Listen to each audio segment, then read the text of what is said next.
everyone, my name is Krishna, and welcome to the New York State Council of Health System Pharmacists Membership Engagement Series. Today we are with Dr. Angela Cheng Lai, President of New York State Council of Health System Pharmacists. Hi, Krishna. It is so good to see you again. Well, I can't believe how fast time flies because you were my student from the University of Buffalo about 3 years ago. And I remember that we did our first podcast together. So now we're on YouTube together. Yeah. So isn't that wonderful? So thank you so much, especially traveling all the way to come and learn a little bit more about me. Of course, it's so wonderful being here with you today. Angela, can you tell us a little bit about yourself? Sure. I am a clinical pharmacy manager at Montefiore Medical Center, and I'm also an associate professor of medicine at the Albert Einstein College of Medicine. That's wonderful. And can you tell us about where you grew up, and can you describe your childhood as well? Wow, childhood, that brings back a lot of memories. So I was actually born in Hong Kong, and back then Hong Kong was a British colony. So I was born a British citizen. Then I came to America when I was 10 years old. Well, one of the memories that I had about Hong Kong was that it was very crowded. So even walking on a busy street on the weekend, like in the shopping area where I used to live, I remember that people were touching each other. So you really have to like people to be in Hong Kong. So when I came to America, I was like, wow, there is so much space between me and the next person. So I was in heaven. America was really great. But at the same time, being an immigrant, I also had a very hard life. And so were my parents. Well, like a lot of new immigrants, my parents had to take up more labor-intensive jobs. So for example, my father was actually a head chef when he was in Hong Kong. He was working on a ship. So he had a pretty leisure life. He just kind of like, wake up in the morning, maybe start the dough. He would take a nap and then come back and then, okay, now let's bake the cake. And then he would take another nap and then he'll come back to like put the icing on or whatever he did. Well, at least I was told that it was a very leisure life on the ship, being a bakery chef at the time. But when he came to America, he actually had to work very long hours at a restaurant. He would have to like cook in front of a very hot stove for maybe like 10 hours a day. Or, he would have to do like very hard labor intensive type of work for very long hours. So I remember that the work was very hard on his body, but yet he was always happy because he knew that by coming to America, he had provided more opportunities for his children. That's me and my two sisters. And as for my mom, she was actually a housewife when she was in Hong Kong, so also a very leisure life. But when she came here, she also took up a job in a coating factory. So at that time, it was also called a sweatshop. So they didn't call it sweatshop for nothing because people literally sweat in the summertime because it was so hot. And then you're working with like a very crowded space. So it was definitely a very difficult life. And like most immigrant children, me and my older sister also helped at the coating factory after school. So I actually knew how to sew.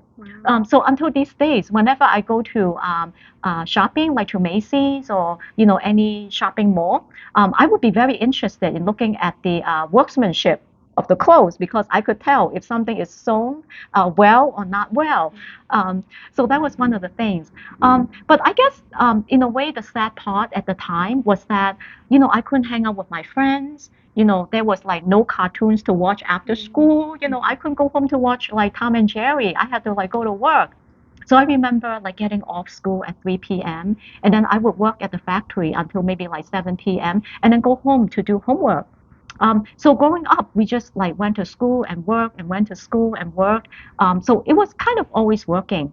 But nonetheless, like looking back now, I really appreciate that experience because that really taught me the value of hard work. That's such an inspiring story. Thank you so much for sharing that. What were some of your talents and hobbies growing up? Yeah. So as a little girl, I was fascinated by ballet dancers. I was like, wow, how did they point their toes? They look so elegant and they were just so beautiful. So I had always wanted to learn ballet. But in Hong Kong, you have to be very rich to be able to get into ballet classes. But when I came to America, I noticed that some of my friends were taking ballet classes. So I thought, oh, you know what? Let me grab that opportunity and go to ballet classes. I started when I was actually 12 years old. So of course I had to start at the very beginning. And so I remember my classmates were probably 5 and 6 years old. So I was head and shoulders above them.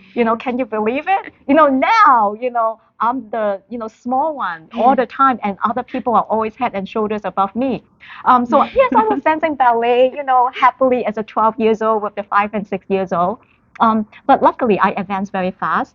And I was able to join like girls my age, maybe in a year or two. And I had some really joyful years dancing ballet when I was a teenager. And I'm so grateful for that opportunity. That's so awesome. You'll have to teach me some of your ballet moves. Oh, thank you. Well, I don't remember very much, but I will teach you whatever I remember. That sounds great. How did your childhood experience shape who you are as an adult today?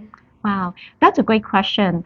I would say that because I had a pretty challenging childhood, life was kind of hard as an immigrant. I would say that it was difficult because we never had vacation, because my parents had to work all the time. They didn't speak a lot of English, so, they couldn't drive to anywhere. Um, and I remember that the only vacation that I took was with my two sisters. So I think my older sister turned like 19, and she decided to take me and my younger sister to Disneyland. And I think that we didn't have a lot of money, so we stayed at like a motel. And then my sister even bought like the rice cooker, to cook ramen noodles every night so we can have like a meal. But yet we were so happy, just being together and, enjoying each other's company. And of course, being able to, get onto Space Mountain really helped. Because believe it or not, Space Mountain was there even when I was a child, when I was a teenager. And we really have a lot of fun. So I must say that, just having a challenging childhood really made me to appreciate my family because I know that even though we had a very hard life, but yet we really appreciated each other. And um, so now, even as an adult, both me and my sisters are very busy. My younger sister's a physician, and my older sister, has two children, and then she also works very hard. I think that, just being able to get together right now is a really great, a precious time for us because we had such a difficult childhood. So I think that made me appreciate my family even more. And also, having a challenging childhood also makes me appreciate everyone and everything. I don't take anything for granted, and I don't take anyone for granted. I certainly don't take you for granted because I am so blessed to have you as my student 3 years ago. Well, you were the reason why I was able to start our podcast 3 years ago. So thank you for that. And I certainly don't take being the president of this great organization for granted. Thank you so much for taking a chance on me, to give me the opportunity to serve you. As a matter of fact, every day I try to remember, all the goals that I promised to follow up on. So for that reason, I have recently shared my installation speech on YouTube, so that I can remind myself what I'm supposed to do, what I'm supposed to work to be working toward every day for our night shift members. And I would say most of all, I don't take any of you, our night shift members, for granted because you took a chance on me. And also, even during a very busy time, you continue to advocate for our profession. Thank you so, so much for your support and for your active participation at Night Shift. Because of you, we are a stronger organization. And because of you, we are able to advance our profession together. So thank you, thank you, thank you from the bottom of my heart. Thank you so much, Angela, for being with us today, sharing your story. And you truly are an inspiration for me and for everyone else at NYSCHP. Thank you. Thank you, Krishna. And thank you so much, everyone.